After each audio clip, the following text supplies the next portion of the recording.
Chapter 6. No More Vacation. If you're like me, when you wake up on a nice Saturday morning in the autumn and you want to smell the fresh fall air, sit halfway up, stretch, and then go back to sleep until about noon. But if you're like me on this particular Saturday morning, you also want to wake up so you can see your mom and brother when they get home. Somehow, at least half of me believed that my mom and Jeffrey would come hopping out of the car, run into the house, and share a good laugh with my dad and me about the little false alarm that they'd been through. Like, haha, those silly doctors. Can you believe they mistook a nosebleed for leukemia? It's just so ridiculous. And then I'd pout for a while about how my mom hadn't called me in a week and teased Jeffrey about how chubby he was getting from all the cheesesteaks and soft pretzels down in Philly and go back to sleep for a nice, lazy Saturday nap. When my mother had me put into our driveway, though, I saw that Jeffrey was asleep in the back seat, and I started to get nervous. Jeffrey never, ever used to sleep in the car ride. I'm a big car sleeper, maybe the biggest. But Jeffrey was usually just babbling away for hours on end on any kind of road trip. Once we went to Outer Banks for vacation when Jeffrey was 3, and he stayed up until after midnight on the way down, and at about 10 p.m. while he was giving me a lecture about various rescue heroes and why the voice tech rescue hero was completely different from the body force rescue hero. My parents pulled off the highway into a Cracker Barrel restaurant and rented a Charlotte's Web book on tape to shut him up. But even then, he made my mom stop the tape every 15 minutes so he could ask long strings of questions. Have you ever tried to sleep while a pint-sized maniac is rattling off hundreds of detailed inquiries about the web-spinning mechanisms of a common barn spider? Granted, it was strangely amusing to watch the accountant and the English teacher attempt to explain the arachnid biology. I was about ready to strap myself to the roof rack by the time Jeffrey finally nodded off, just in time for us to arrive at a rental house. So he could wake up again and ask a million new questions about the locale, sleeping arrangements, which pajamas he should wear, and why Stephen always gets to sleep on the couch while a he gets is a stupid bed. Anyway, that's why sleeping Jeffrey didn't strike me as a reassuring sign. My mom left him in the car. My mom left him in the car and walked up to the door to hug us. When she took off her sunglasses, I couldn't believe how old and tired she looked. After my hug, she stepped back for a moment, and I made a pretty major social blunder. So, Mom, everything's okay, right? This whole cancer mistake is all sorted out. She looked at me and as if I just asked her for a cigarette. Stephen, this is no time to joke. Your brother is very, very sick boy. He is? I just figured it was a big mistake. Mistake? Well, when I didn't call you and when you didn't call and I assumed that, what do you mean when I didn't call? I spoke to your father every single night. Well, no, actually, Dad never. You didn't tell him that I called? Didn't you tell him anything? He at least knows about Jeffrey's condition, doesn't he? Honey, oh boy. There was something going on there for sure, but I wouldn't find out much about it right then because Jeffrey woke up right at that instant and knocked on the car window. My mom immediately jogged back out to get him. My dad gave me a sheepish look and started off slowly after her. I could tell by the slouchy way he was walking that he didn't exactly relish the thought of arriving at the car and facing his angry wife and sick son. But on the other hand, he certainly couldn't just stay in the doorway because he'd have to face me. I stayed inside while my dad made a big show of grabbing the bags from the trunk and my mom carried Jeffrey in. Jeffrey looked really beat too, although his black eyes had faded to yellow and his nose had gone back to normal. I was afraid what I would say to him, but as usual, I was worried about the wrong thing. I should have been afraid what he would say to me. He just stared, he just started right in, and although his voice was kind of gravelly, the words came at lightning speed. Stephen, you should have seen it. The hospital was huge. It had a real bed, and you could move it. And the head set up, and the feet did too. The doctors came in, put a needle in my back, and then I couldn't move for an hour. But Mom got me a cool book about knights in the shining armor. She sat on the floor and read it to me upside down so I wouldn't be bored. But I was anyway. And they gave me sleeping medicine and put a special tube in my chest called a catheter. And another time, they put a needle all the way in my hip bone. It hurt. And then they took out some inside bone stuff called bone marrow. And my bone marrow is sick. So they put another needle in my back yesterday with the throat medicine. And I had a needle stuck in my chest for 5 days. He paused to look at my mom for confirmation. 5 days, right, Mommy? When he pushed off her shoulder to look at her, I looked too. I couldn't believe it. She was crying silently. Her voice came out all terribly when she said, "Yes, baby, 5 days." I was standing there with my head reeling. My brother was really sick, so sick that he had to stick a needle in him to take out the marrow from his bones.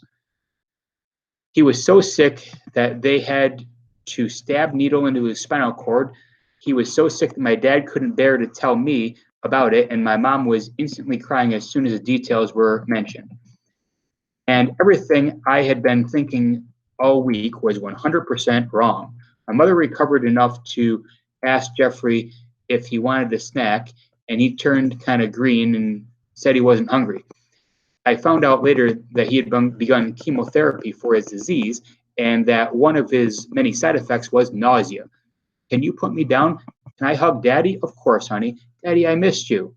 Despite my shock, I remembered thinking, well, you didn't miss much this week, Dad-wise. And I miss you, Stephen. I thought you might be lonely without me, so I got you a souvenir.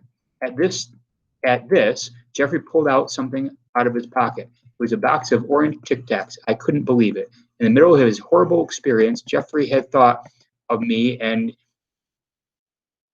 had even managed to find me a box of my favorite candy. I thanked him. I really meant it, and I wasn't really, which wasn't the case when I showed gratitude to Geoffrey.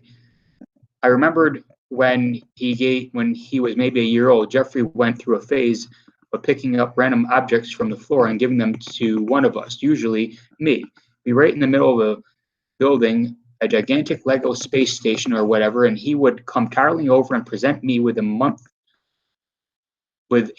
month's copy of Better Homes and Gardens, or the TV remote, or a used tissue.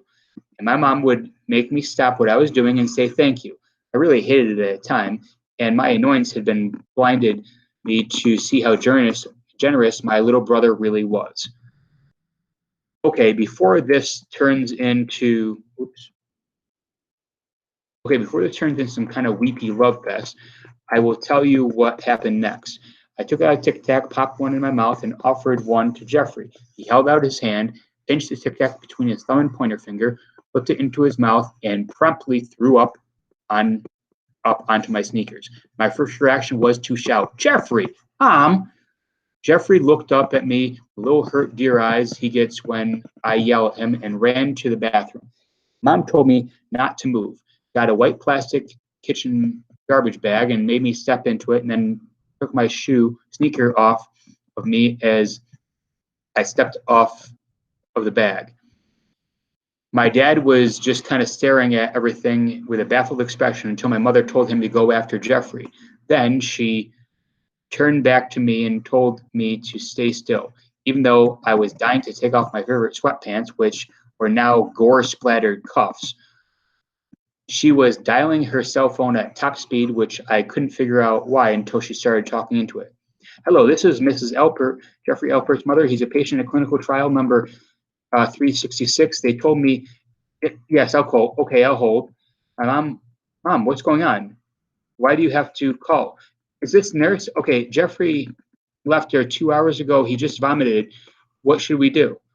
I was I was thinking a quicker cleanup might be a great place to start, but nobody was asking me for guidance here. In fact, my mother leaning leaning way down by the garbage bag, examining the vomit, and any interruption of this bizarre task seemed unwise. No, there's no blood in it. Well, my son gave him a Tic Tac, orange. Do we have to adjust his meds? Yes.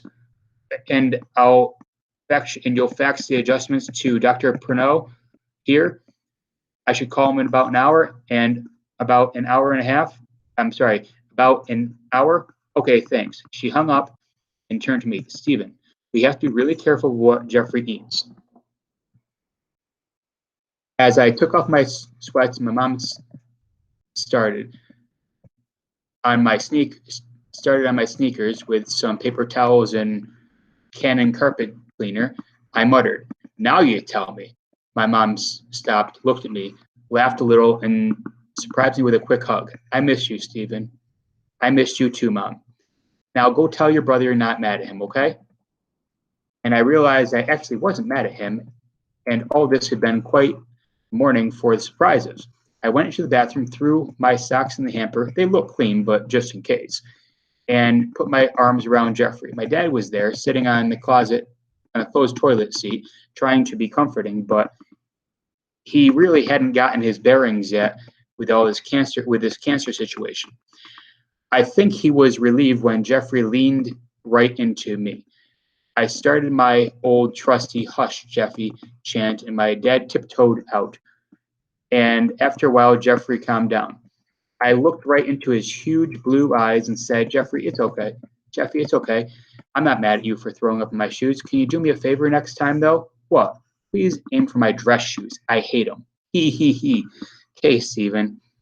Now let's brush that taste out of your mouth and go.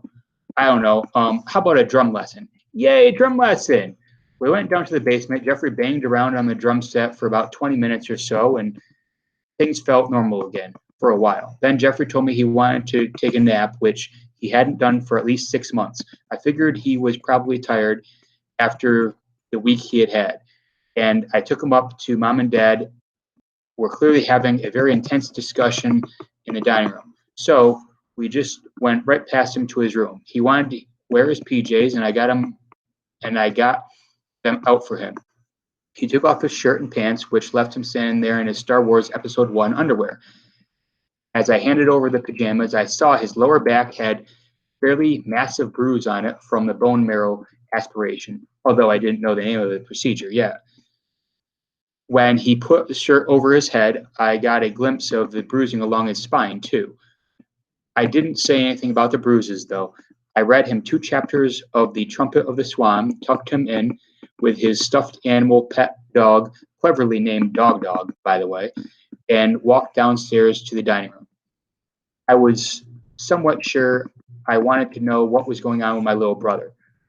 When I walked into the room, my parents were both clearly agitated. They both jumped up at once. My mom tried to tell me that she called every night. My dad trying to explain why he hadn't told me. I shocked myself by telling them that I didn't care about any of that, and I just wanted to get the medical report on Jeffrey. So they did. Jeffrey had been diagnosed with ALL, which stands for acute lambastic leukemia, form of blood cancer in which certain forms of white blood cells can't multiply rapidly. Because they're deformed cells they call blasts don't know the job they're supposed to do, and because they are completely with good kinds of blood cells, the disease is 100% fatal if it isn't treated. The reason why the nosebleeds was so bad was leukemia had drastically reduced the number of platelets in Jeffrey's blood, and that wasn't clotting normally. They also why he was bruising so easily. And when they had arrived first in Philly, doctors did a huge battery of tests and determined how bad Jeffrey's cancer had been, whether it had spread to other systems in his body, and how likely it would recover. Things weren't as ugly as they could have been. The cancer hadn't gone to other systems, but they weren't great either. My baby brother had considered a moderate risk. That meant that he had either surviving this were 50%, which not by much.